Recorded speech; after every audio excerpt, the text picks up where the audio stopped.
Сұлулық әлемді құтқарады деген сөз бар. Бірақ сол сұлулыққа жетем деп өз өмірін быт-шыт қылатын адамдар да бар. Пластикалық отаға жүгіну қазіргі уақытта қалыпты дүниеге айналды.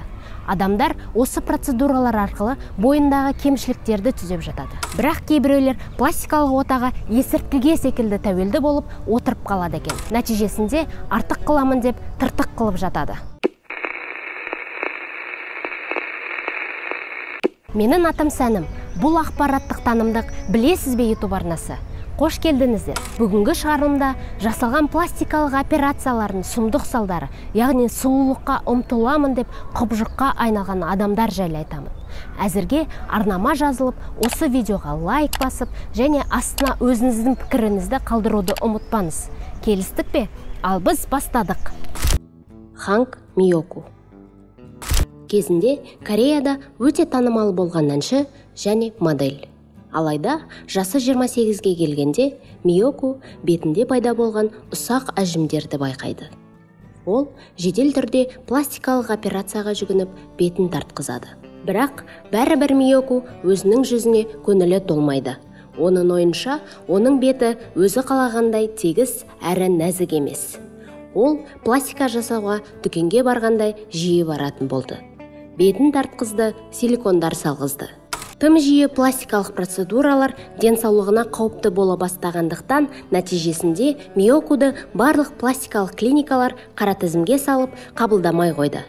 Бірақ Миоку берілген жоқ. Ол кәдімгі тамақ жасайтын пісте майды шприцпен бетіне енгізді.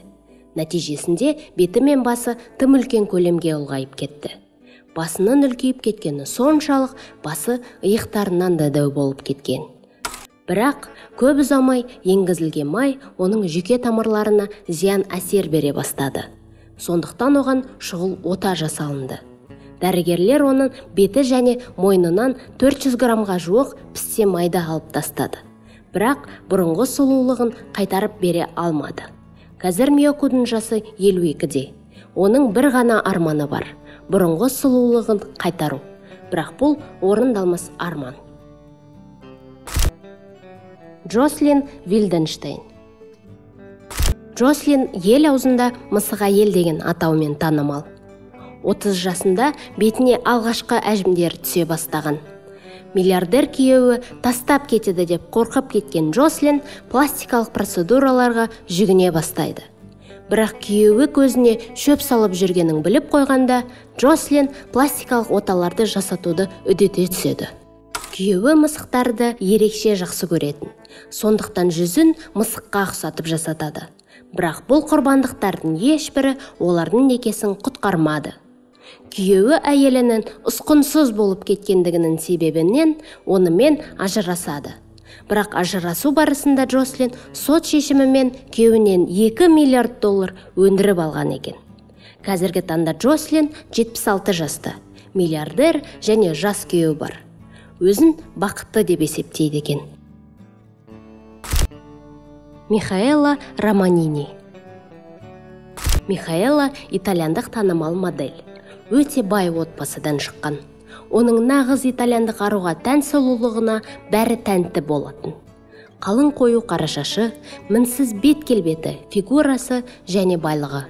Мұның бәрі жігіттер тарапынан оған деген қызығушылықты арттыратын. Бірақ 30 жасқа келгенінде өзінің келбетіне көңілі толмай бастады. Пайда болған мимикалық әжімдер және оның ойынша тым жұқа еріндері оны ұсқынсыз етіп жатыр деп ойлады. Ең бастысы, күйеуі оны тастап кетеді деп қорыққан. Бірінші, екпе жасатып еріндерін үлкейтті. Бірақ мұнымен тоқтай қалған жоқ. Одан кейін пластикалық отаға көшкені бар. Бетін тартқызды, кеудесін үлкейтті, терісін күнге күйгенде етіп қарайтты, және тағысын тағы. Әр операцияның нәтижесіне көңілі толмай қайта-қайта операция жасата берген.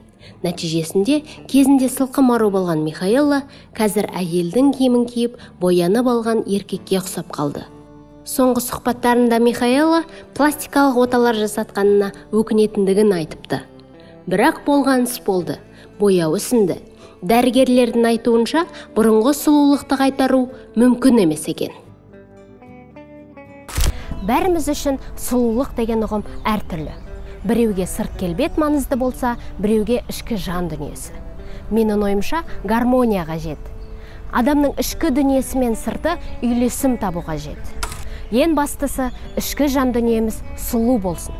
Себебі жаны сұлудың тәні сұлу. Ауырмаңыздар. Кездескенше.